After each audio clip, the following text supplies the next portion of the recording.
Guys, ഞാൻ internship കഴിഞ്ഞ് വീട്ടിൽ പോകുമ്പോൾ ഇന്ന് എനിക്ക് ഒരാളെയും കൂടി കിട്ടിയിട്ടുണ്ട്. സീതാലക്ഷ്മി കേസാണത്. ശിങ്കാരിക്ക് നന്നായിട്ട് വിശക്കുന്നുള്ളതുകൊണ്ട് ഞാൻ ഇന്ന് എൻ്റെ വീട്ടിൽ കൊണ്ടുപോകണം അവളെ. അല്ലെങ്കിൽ നമ്മളിവളെ ഫ്ലാറ്റിൽ തന്നെ കൊണ്ടാക്കിയേനെ. എൻ്റെയും ശിങ്കാരിയും തള്ളു കാരണം വണ്ടി വേഗത്തിലാണ് പോയിരുന്നത്. അതുകൊണ്ട് ഞങ്ങൾക്ക് വേഗം സ്റ്റോപ്പിലെത്താൻ പറ്റി.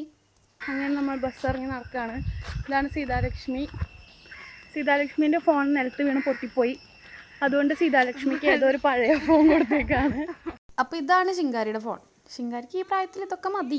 ഞങ്ങൾ നടന്നു പോകുന്ന വഴിക്ക് ഫുൾ ശിങ്കാരിയുടെ ടീംസാ. നിങ്ങൾക്ക് എൻ്റെ അടിമക്കണ്ണിനെ കാണിച്ചു തരണോ? ഇതാണ് എൻ്റെ അടിമക്കണ്ണ്. ശിങ്കാരി നെയിലാട്ടിനുള്ള ഐറ്റംസ് ശേഖരിച്ചുകൊണ്ടിരിക്കുകയാണ്. പറഞ്ഞു കൊടുത്തത് തൊല്ലേന്ന് തോന്നുന്നു, വരുന്നില്ല അവിടെ നിന്ന്. ഇതാണ് അവളുടെ നെയിലാട്ട്.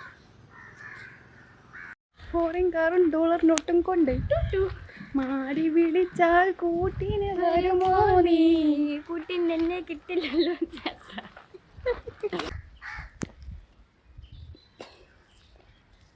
ആടി പുറത്തു പുറത്തു പൊട്ടി പൊട്ടി അങ്ങനെ സൗണ്ട് വരുമോ?